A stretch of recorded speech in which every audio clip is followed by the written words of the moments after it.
Hello everyone, welcome back to the Run Academy. तो जैसे आप अच्छी तरह जानते हो कि हमने मोल कॉन्सेप्ट स्टार्ट कर लिया था और पार्ट ए के अंदर हमने जो टॉपिक डिस्कस किया था वो गेलू साइक्लो था। एंड उसके रिलेटेड हमने दो तीन न्यूमेरिकल हमने डिस्कस कर लिए थे। आज के लेक्चर के अंदर इसके बाकी के जो सोल्व न्यूमेरिकल्स हैं उनको हम डिस्कस करने वाले हैं। और हाँ, ऊपर जितने भी चैनल और जो पेजेस दिए गए हैं उनके जो लिंक्स है डिस्क्रिप्शन बॉक्स में डाल दिए हैं। तो बिना कोई टाइम वेस्ट किए चलिए शुरू करते हैं।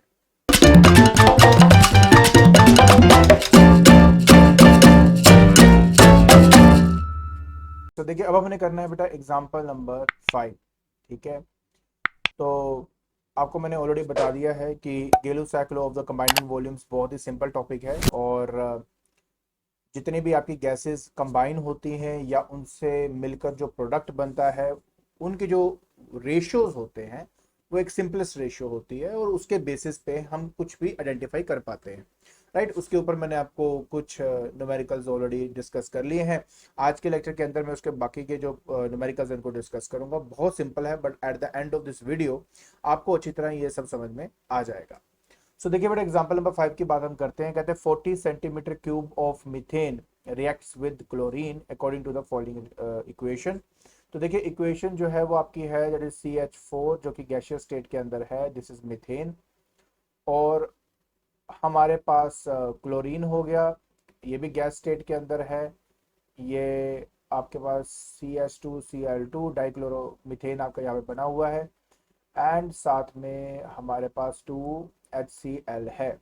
ठीक है, तो अगर मैं इनके रेशो के परस्पेक्टिव से बात करूं तो यहाँ पे आपका जो 1 वॉल्यूम ऑफ मीथेन है वो एक्चुअली 2 वॉल्यूम्स ऑफ क्लोरीन से रिएक्ट करता है, जिससे 1 वॉल्यूम आपका डाइक्लोरोमीथेन तैयार होता है।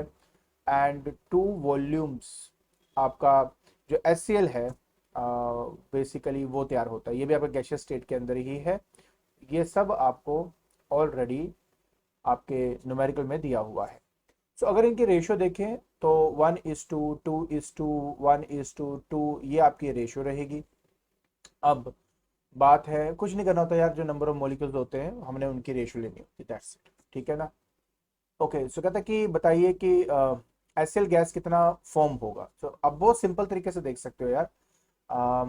देखिए, आपका 1 वॉल्यूम ऑफ मीथेन जो है वो एक्चुअली 2 वॉल्यूम्स ऑफ HCl जो है वो प्रोड्यूस कर रहा है। और मीथेन जो है 40 सेंटीमीटर क्यूब आपको दिया हुआ है, तो उसकी टर्म्स में ही हम निकालेंगे। मतलब हम करेंगे 1 volume of methane forms 2 volumes of HCl। So 40 centimetre cube of CH4 जो कि मीथेन है फॉर्म्स, क्योंकि उसका डबल प्रोड्यूस करता है तो इसलिए 2 × 40 centimetre cube that is equal to 80 centimetre cube of HCl जो है वो बनाएगा। बहुत सिंपल पहला पार्ट। और दूसरे पार्ट में कहता कि बताइए कि क्लोरीन गैस कितनी रिक्वायर्ड है इसके अंदर। ठीक है, सो अब यहाँ लिख सकते हो since 1 volume of methane requires कितना, आप देख सकते हो 2 वॉल्यूम है ना, requires that is 2 volume of chlorine. So therefore 40 centimeter cube of CH4 requires कितना, 2 × 40 that is 80 centimetre cube of chlorine. तो बस इस तरीके से बेटा आप ये वाला सॉल्व कर लेंगे। तो देखिए, बहुत ज़्यादा सिंपल है, इतना मुश्किल नहीं है। तो सिंपल समझने वाली बात यहाँ पे ये है कि आपका 40 सेंटीमीटर क्यूब जो है वो HCl है जो प्रोड्यूस हो रहा है। और 80 सेंटीमीटर क्यूब ऑफ क्लोरीन जो है वो रिक्वायर्ड है इससे रिएक्ट करने के लिए। आई होप आपको ये वाला न्यूमेरिकल समझ में आ गया होगा। चलिए, अब आपको लेके चलता हूँ अपने नेक्स्ट न्यूमेरिकल की तरफ। अब हमने बात करनी है बेटा एग्जाम्पल नंबर 6 की। अब इसका सोल्यूशन देखते हैं। कहता है 200 centimetre cube of ethylene is burned in just sufficient air. और एयर के अंदर 20% आपकी ऑक्सीजन है to form carbon dioxide gas and steam. कहता है if all measurements are made at constant pressure and 100 degree Celsius so find the composition of resulting mixture. तो मैं पहले आपको ना क्लियर कर दूं बेटा, जो हाइड्रोकार्बन्स होते हैं, हाइड्रोकार्बन्स वो जिसमें कार्बन और हाइड्रोजन प्रेजेंट होते हैं, जब हम इनको सफिशिएंट एयर की सप्लाई में बर्न करते हैं under the presence of oxygen, ये हमेशा कार्बन डाइऑक्साइड क्रिएट करते हैं, साथ में स्टीम जो है वो प्रोड्यूस होती है, मतलब H2O जो है एज अ गैस वो प्रोड्यूस होता है। अगर वो ये कह देते हैं ना कि इसको कूल डाउन किया गया है एट रूम टेम्परेचर, तो मैं H2O गैस ना लेके एज ए लिक्विड लेता और उसको कंसिडर ना करता अपने इस न्यूमेरिकल के अंदर। तो कूलिंग वाली ऐसे कोई बात इसने बोली नहीं है, ठीक है। और आपको पता ही है प्रेशर और टेम्परेचर ऑलवेज रिमेन्स कांस्टेंट इस केस में। तो पहले तो मैं आपको रिएक्शन समझा दूं है क्या।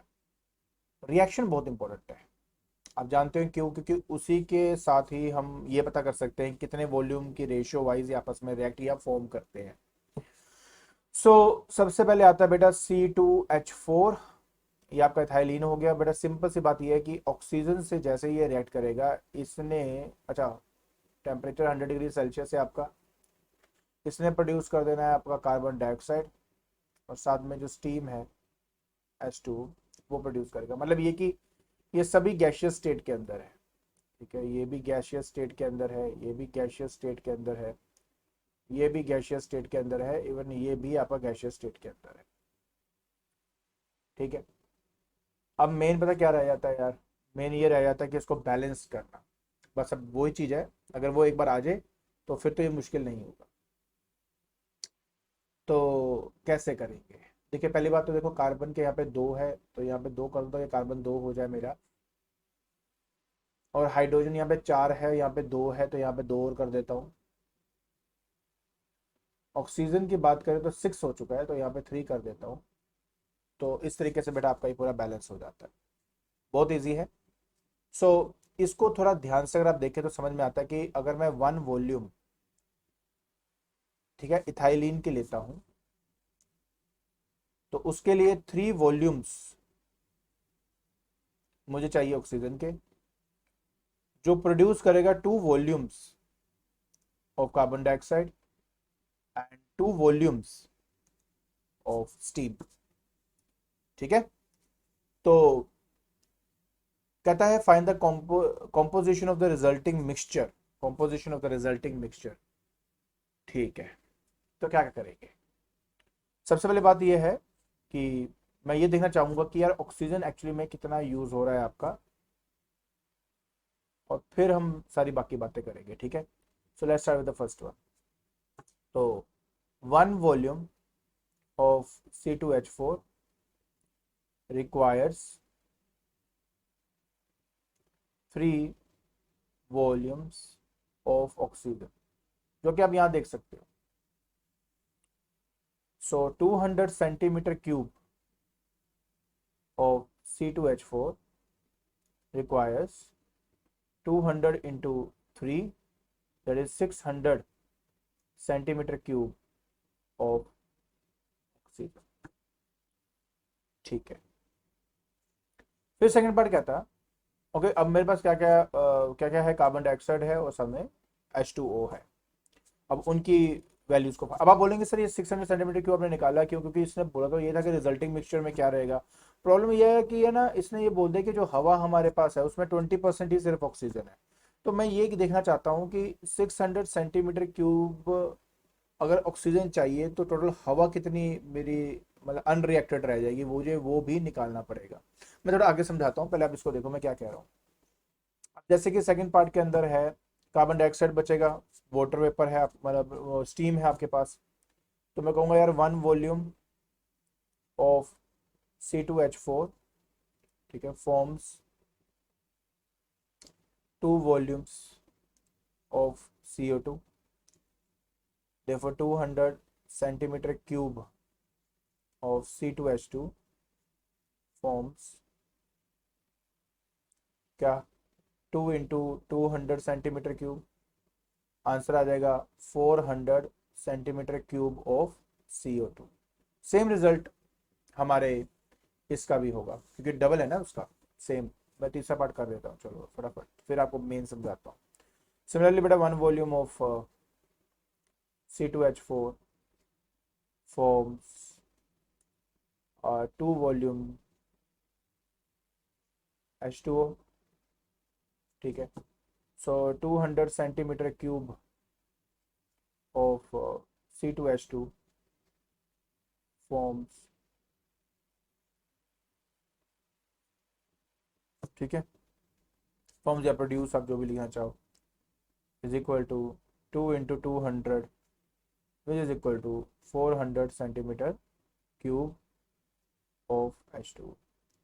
सो अब देखिए, हमें लगता यही है कि रिजल्टिंग मिक्सचर में सिर्फ हमारे पास 400 centimetre cube of carbon dioxide and 400 centimetre cube of steam ही होगा, बट ऐसा नहीं है। इसके अलावा हमारे पास वो एयर भी है जो रिएक्ट नहीं हुई है।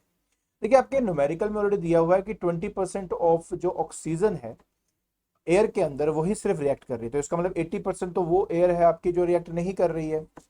तो मैं एक काम क्यों नहीं करता, मैं ये देखता हूं कि 20% ऑफ ऑक्सीजन जो है मतलब कितना वॉल्यूम ऑफ एयर के बराबर है, उसके हिसाब से जो अनरिएक्टेड एयर है उसका वॉल्यूम फाइंड करके मैं इसमें यूज कर लूंगा। मतलब मैं क्या कह रहा हूं, मैं आपको समझाता हूं। मैं ये कह रहा हूं कि हमारे पास अगर 20% ऑफ ऑक्सीजन जो है, ठीक है ना, ठीक है, is equal to 600 centimetre cube of air. अभी मैंने आपके सामने फाइंड किया ना बेटा कि 600 सेंटीमीटर क्यूब एक्चुअली में इस्तेमाल हो रही है मेरे इथाइलिन के साथ, ताकि वो कार्बन डाइऑक्साइड और जो है स्टीम जो है प्रोड्यूस कर सके। क्लियर यहां तक तो? लेकिन वो कह रहा है ये तभी होता है जब 20% ऑक्सीजन जो एयर की है वो रिएक्ट करती है। तो इसका मतलब है कि जो ये वॉल्यूम आपको यहां मिला ये एक्चुअली 20% है मेरे एयर का, जो कि एक्चुअली में ऑक्सीजन है।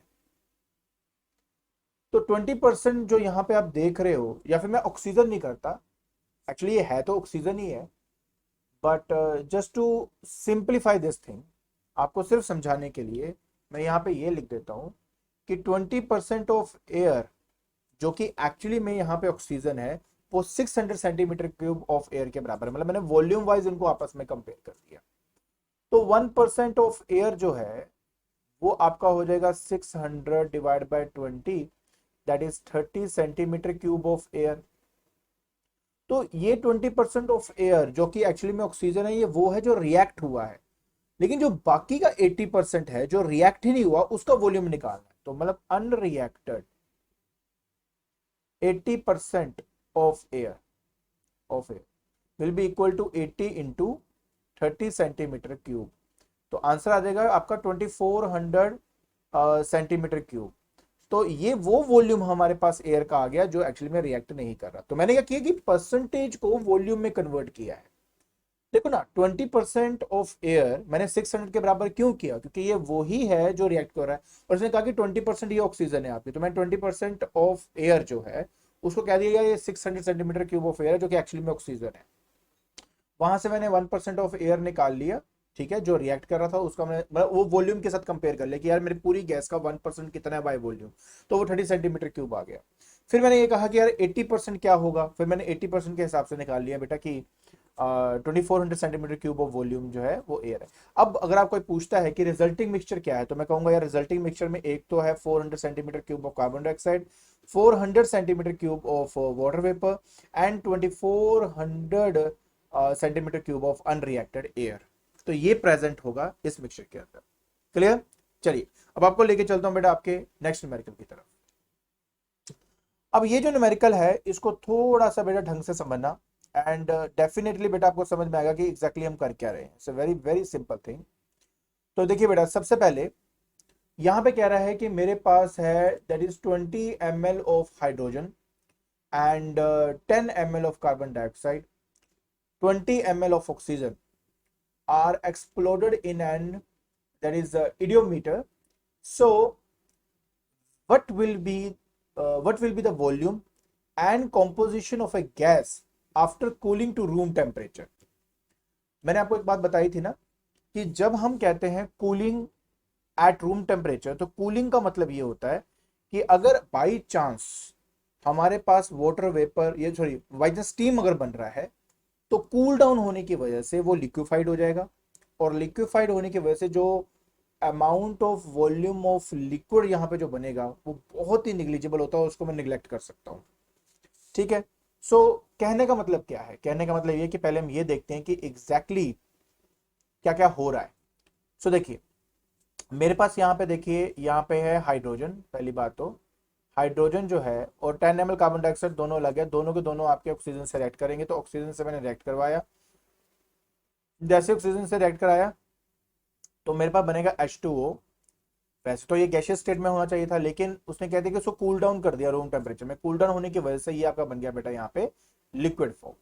तो ये गैस है, ये गैस है, ठीक है, ये आपका गैस है, ये आपका गैस है, और साथ में क्या है यहाँ पे आपके पास जो पानी है, ये बेसिकली वाटर है आपका, लिक्विड फॉर्म के अंदर है।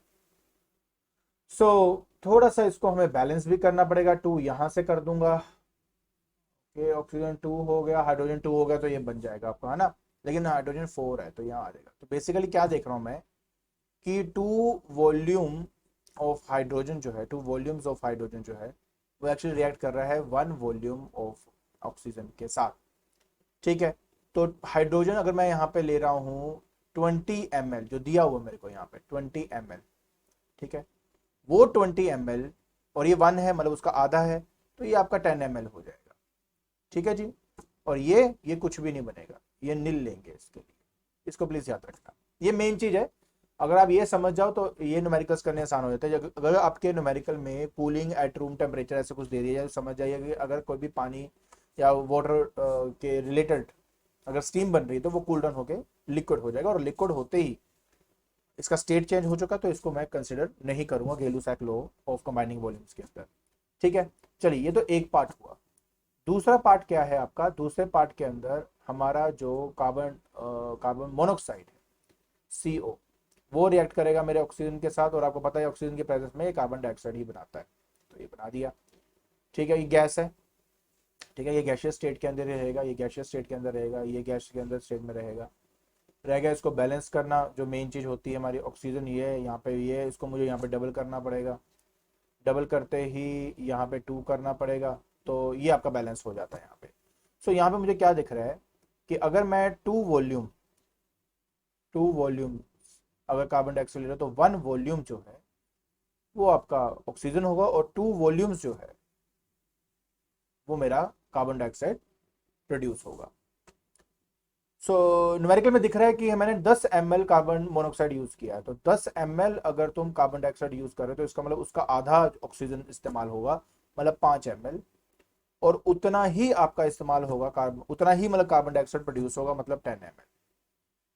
डन हो गया। चलिए अब पहली बात ये देखते हैं कि टोटल कहता है कि राइट ईच रिएक्शन सेपरेटली, वो मैंने कर दिया, but with the volume in the composition mixture of gas था। देखिए बेटा, तो सिंपल सी बात ये है कि टोटल ऑक्सीजन जो है यूज्ड कितना हुआ है आपका, तो इसमें देखो तो 10 ml तो यहाँ यूज हुआ, 5 ml यहाँ यूज हुआ, तो in total 10 ml plus 5 ml मतलब 15 ml जो है वो आपका यूज हो जाता है। मुझे ये देखना होता है कि बाद में कितना बच गया। ठीक है, तो इसका मतलब आपका volume of oxygen left, volume of O2 left, तो टोटल हमें यहाँ पर, हमें देखो ना यहाँ पे दिया हुआ कि टोटल हमें यहाँ पे 20 ml दिया हुआ था, तो बचा कितना, फिर 15 यूज हो गया, तो 20 में से 15 माइनस कर दीजिए, 5 ml जो है वो आपको बच गया। तो मतलब ये है कि आफ्टर रिएक्शन मिक्सचर में 5 ml ऑक्सीजन भी प्रेजेंट है। ठीक है, ये इसका मतलब है। बाकी वॉल्यूम ऑफ CO2 फॉर्म्ड वो आपको पता ही है कितना हुआ बेटा, यहाँ पे 10 ml, and volume of H2O formed वो आ जाएगा नील। ठीक है, क्या आ गया बेटा आपका, नील हो गया। क्लियर। तो in total 10 ml carbon dioxide है, 5 ml ऑक्सीजन है, तो इन टोटल 15 ml गैस आपको मिल जाती है, जिसमें से 10 ml कार्बन डाइऑक्साइड हो गया, 5% वो ऑक्सीजन है जो आपके रिएक्ट नहीं हुई है। ठीक है, तो इस तरीके से बेटा आपने ये वाला न्यूमेरिकल सॉल्व करना था। आई होप आपको ये अच्छी तरह समझ में आ गया होगा। Very good. चलिए अब आपको लेके चलता हूं अपने आखिरी न्यूमेरिकल की तरफ। सो ये है मेरा आखिरी न्यूमेरिकल। इस न्यूमेरिकल को थोड़ा आराम से ढंग से देखेंगे तो यू विल रियलाइज कि एग्जैक्टली बहुत मतलब बहुत ज़्यादा सिंपल है। बट दो तीन बातें जो याद रखने वाली मैंने आपको ऑलरेडी बता दी है कि अगर तो यहाँ पे कहीं पे लिखा होगा कि इसको रूम टेम्परेचर पे कूल डाउन कर दो तो समझ जाना कि अगर H2O बन रहा है तो उसको लिक्विड फॉर्म में लेना है और उसको कंसिडर नहीं करना रेशियो वाइज। ठीक है, इसके अलावा बाकी तो यार बहुत सिंपल होगा। मैं तुम्हें अब करके दिखाऊंगा, तुम्हें ज़्यादा क्लैरिटी तब होगी। देखिए कैसे करेंगे। सबसे पहली बात ये बोलता है कि a sample of coal gas contained 45% of H2, 30% of CH4, ठीक है, 20% of CO and 5% of C2H5 by volume, 100 ml of this gaseous mixture was mixed। तो ये gaseous mixture जो है वो 100 ml है। तो 100 ml के अंदर इन 100 ml हमें क्या दिख रहा है कि 45% है ना, तो मतलब 45 ml आपका क्या होगा, H2 है। 30 ml हमारे पास मीथेन है। कार्बन मोनोऑक्साइड 20 ml है और C2H2 5 ml है। तो ये 100 ml होने की वजह से अगर आपको नहीं समझ आया कि ऐसा क्यों किया, तो 45% ऑफ वॉल्यूम है ना, तो 45 डिवाइड बाय 100 और जितना वॉल्यूम दिया जाए उससे मल्टीप्लाई कर दो। यहाँ पे 100 ही दिया था तो इसलिए 45 आ गया। ठीक है, अगर मान लो ऐसा क्वेश्चन आ भी जाए जिसमें वो 200 ml बोल दे तो समझ आना कि आप क्या करेंगे, 45 बाय 100 इंटू 200 करोगे तो that will be 90 ml then. But यहाँ पे 100 ml दिया है तो डायरेक्टली आप इसको फाइंड आउट कर सकते हो। ठीक है, तो ये हमें दिया हुआ है। कहते हैं 100 ml of this gaseous 160 ml of oxygen and exploded and calculate the volume and the composition of the resulting mixture when cooled to room temperature and pressure। देखो cool to आ गया ना। अब देखिए क्या होगा, मैं बताता हूँ आपको। पहले केस में जो H2 है वो ऑक्सीजन से रिएक्ट करेगा तो क्या बनता है, आपको मैंने बता दिया था ऑलरेडी कि यार H2O बनेगा, लेकिन कूल्ड एट रूम टेम्परेचर होने की वजह से यहाँ पे L यूज करेंगे आप। ठीक है, बैलेंस करने के लिए यहाँ पे मैं 2 कर दूंगा और यहाँ पे 2 कर दूंगा तो ये बैलेंस हो गया। तो देख सकते हैं कि 2 volumes of hydrogen 1 volume of oxygen से रिएक्ट होकर 2 वॉल्यूम्स ऑफ नहीं नहीं ये 2 वॉल्यूम ही होगा, मिस्टेक नहीं करनी है तो गलत हो जाएगा। ये नील है, इसमें कुछ भी नहीं होगा, कुछ भी नहीं होगा, नील लिक्विड है ना इस वजह से नील होगा। तो इसका मतलब ये हुआ कि अगर मैं 45 ml इसका इस्तेमाल कर रहा हूं तो 1 वॉल्यूम हो गया इसका आधा। इसका आधा मतलब हो गया 22.5 ml जो है आप इसका ऑक्सीजन जो प्रोड्यूस करेंगे। 2 का आधा है ना, तो 45 का आधा, तो आप इतना ऑक्सीजन इस्तेमाल करेंगे। ठीक है, चलिए आगे बढ़ते हैं। उसके बाद तो मैं आपको ऑलरेडी बता ही चुका हूँ यार, carbon dioxide and water create. देखो अगर एच सी हाइड्रोकार्बन है, हाइड्रोकार्बन क्या होते हैं बेटा, हाइड्रोकार्बन के अंदर कार्बन डाइऑक्साइड और वाटर क्रिएट होता है। कार्बन मोनोऑक्साइड होगा तो कल्ला कार्बन डाइऑक्साइड प्रोड्यूस होगा। C2H2 है, फिर से कार्बन डाइऑक्साइड और वाटर। देखो याद रखें, अगर तो हाइड्रोकार्बन, हाइड्रोकार्बन मतलब कार्बन और हाइड्रोजन से बना हुआ मॉलिक्यूल है तो वो कार्बन डाइऑक्साइड और वाटर भी बनाता है। और अगर कार्बन मोनोऑक्साइड जैसे कोई चीज है जिसमें हाइड्रोजन प्रेजेंट नहीं है तो वो वाटर नहीं क्रिएट करेगा, सिर्फ कार्बन डाइऑक्साइड क्रिएट करेगा। ठीक है, छोटी छोटी बातें हैं ये याद रखो। तो न्यूमेरिकल टफ नहीं है, न्यूमेरिकल बहुत ईजी है आपके। अब चलिए अब CH4 को रिएक्ट कराते हैं। तो CH4 ऑक्सीजन से रिएक्ट करेगा तो ऑब्वियस है कार्बन डाइऑक्साइड क्रिएट करेगा और साथ में पानी क्रिएट करेगा। बट प्रॉब्लम कि रूम टेम्परेचर पे है तो ये कोई भी वॉल्यूम जो है इसका बहुत निग्लिजिबल बनेगा, इसको निगलेक्ट कर सकते हैं। रह गया कार्बन डाइऑक्साइड, इसको बैलेंस करना रह जाता है। ऑक्सीजन यहाँ पे मैं 2 कर दूंगा और यहाँ पर भी मैं इसको 2 कर देता हूँ तो ये बैलेंस हो जाएगा आपका। ठीक है, H4 हो गया, ऑक्सीजन 4 हो गए, बैलेंस है। तो यहाँ देख सकते हो कि आपका 1 volume of methane 2 volumes of oxygen का इस्तेमाल कर रहा है, जिससे 1 वॉल्यूम आपका कार्बन डाइऑक्साइड जो है वो प्रोड्यूस होगा। तो मीथेन जो है वो हमारा यहाँ पे 30 ml है। तो 30 ml अगर मैं यहाँ इस्तेमाल कर रहा हूँ तो 60 ml तो ऑक्सीजन हो गया और 30 ml ही वो आपका कार्बन डाइऑक्साइड प्रोड्यूस कर रहा है। तीसरे पे आ जाते हैं। अब कार्बन मोनोऑक्साइड की बात कर लेते हैं, प्लस ऑक्सीजन कर लेते हैं। ऑब्वियस कार्बन डाइऑक्साइड ही प्रोड्यूस करेगा और कुछ भी प्रोड्यूस नहीं करने वाला। रहता है इसको बैलेंस करना, तो 2 कर दो, यहाँ पे 2 कर दो तो बैलेंस हो जाएगा आपका आराम से। तो 2 volumes of carbon monoxide react with 1 volume of oxygen give 2 volumes of carbon dioxide। Simple सी बात है। सो कार्बन डाइऑक्साइड कितना यूज हुआ जी, 20 ml, कार्बन मोनोऑक्साइड 20 ml, तो 20 ml और 2 का आधा है, ये देखो हाफ है, ये बन जाएगा 10 ml इसका। और हाफ का मतलब कुछ नहीं होता, रेशियो निकालनी होती है। अगर ऑक्सीजन का निकालना, ऑक्सीजन का वॉल्यूम को ऊपर रखो, डिवाइड बाय जिसका आप विद रिस्पेक्ट टू देख रहे हो, 2 इंटू उसका वॉल्यूम कितना 20 कर दो, आपका आंसर आ जाता है। इजी सा होता है। तो जितना 2 वॉल्यूम्स है उतना ही वॉल्यूम्स ये है आपका, तो बस ठीक है, मल्टीप्लाई कर दो, मतलब सेम आएगा। 220 ml जो है वो आपका कार्बन डाइऑक्साइड बन रहा है। ठीक है जी, चौथे नंबर पे आते हैं। चौथे नंबर में हमारे पास आता है C2H2। अब ऑक्सीजन से रिएक्ट करूंगा तो मैं ऑलरेडी बता चुका हूँ, कार्बन डाइऑक्साइड और वाटर तो बनेगा ही बनेगा आपका। वाटर नील ले लेंगे क्योंकि रूम है, रूम टेम्परेचर पे कूल डाउन इसको किया हुआ है। बाकी रह गया, इसको बैलेंस करने की बात आ जाती है, तो यहाँ पे आपका 2 आ जाएगा, ये आपका 5 आएगा यहाँ पर, तो ये 4 आ गया और लास्ट में 2 आ गया। तो इस तरह से बेटा ये आपका पूरा यहाँ पे बैलेंस हो जाता है।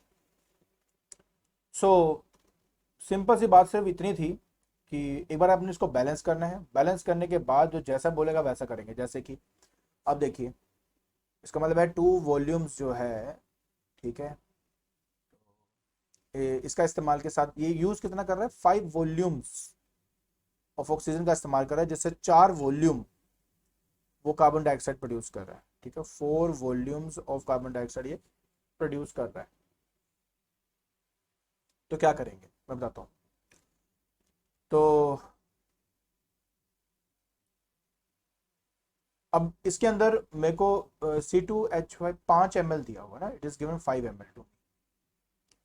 देखिए ये तो 5 ml हमें यहाँ पे दिया हुआ है, ठीक है, तो देखो ना 2 वॉल्यूम बेसिकली 5 ml के बराबर है, तो 1 वोल कितना हो गया, 5/2 हो गया। 5 वॉल्यूम किसके बराबर हो जाएगा, 5/2 इंटू 5, 25, 12.5, ऐसे हम निकालते हैं। तो ये 12.5 ml आपका ऑक्सीजन आ गया, और कार्बन डाइऑक्साइड इसका डबल है ना। 2 वोल, अगर 2 वॉल्यूम आपके 5 ml के बराबर है तो 4 वॉल्यूम इसका दुगना ही होगा। कार्बन डाइऑक्साइड आपका बन रहा है 10 ml के बराबर, ऐसे आपका आ जाएगा। ठीक है, 10 ml आपका कार्बन डाइऑक्साइड है। सो अब बात आती है कि यार ऑक्सीजन कितना हमारा इस्तेमाल हुआ है। तो ऑक्सीजन 22.5 ml यहाँ यूज हुआ है, 60 ml यहाँ यूज हुआ है, 10 ml यहाँ यूज हुआ है, और 12.5 ml आपका यहाँ यूज हुआ है। तो टोटल जो ऑक्सीजन आपका यूज हुआ है, जब आप इनको ऐड करते तो 105 ml आपको मिल जाएगा। ये प्लस ये प्लस ये प्लस ये 105 ml आपका यूज हो गया। हमें दिया था 60 ml ऑफ ऑक्सीजन, तो अनयूज्ड ऑक्सीजन कितना मेरे को मिलेगा। सो 160 में से 105 ml माइनस कर दीजिए, तो ये आपका 5 आ गया यहाँ से, 5, 55, 55। सो 55 ml वो ऑक्सीजन है जो आपको रिएक्शन के बाद अभी भी मिलेगा, क्योंकि ये अनरिएक्टेड है। ठीक है, अच्छा उसके अलावा किसका इस्तेमाल होगा बेटा आपका, अगर आपको देखो ध्यान से तो हमारे पास कार्बन डाइऑक्साइड भी प्रोड्यूस है यहाँ पे, है ना। सो कार्बन डाइऑक्साइड कितना प्रेजेंट है, अगर देखो सबसे पहले रिएक्शन की अगर आप देखेंगे तो सबसे पहले रिएक्शन के अंदर आपके पास कार्बन डाइऑक्साइड तो है ही नहीं है। दूसरे रिएक्शन के अंदर 30 ml आपकी कार्बन डाइऑक्साइड है, फिर 20 ml कार्बन डाइऑक्साइड यहां मिली, 10 ml आपको यहां पे मिल गया, तो 30 + 20 50 + 10 60। तो कार्बन डाइऑक्साइड जो हमें मिल रही है वो यहां पर 60 ml है। तो मोटी मोटी बात अब ये है कि इस रिएक्शन के बाद आपको 60 ml कार्बन डाइऑक्साइड मिलेगा, 55 ml आपको ऑक्सीजन मिलेगा जो रिएक्टेड नहीं है। पानी तो निग्लिजिबली कंसिडर करना आपने। सो ये आपके इस न्यूमेरिकल का आंसर है। आई होप आपको अच्छी तरह बेटा ये न्यूमेरिकल और उसका ये सोल्यूशन समझ में आ गया होगा। ठीक है, तो आज के लेक्चर के अंदर हमने गेलू-सैक के जो बाकी के सोल्व्ड न्यूमेरिकल्स थे वो हमने डिस्कस कर लिए हैं। आई होप आपको इन सॉल्यूशंस को करने के बाद इस टाइप के न्यूमेरिकल्स करने में अब कोई भी प्रॉब्लम नहीं आएगी। और हाँ, अगर आपको मेरी वीडियो पसंद आ रही है तो please like it, share it and subscribe it. आज के लिए बस इतना ही। Thank you so much.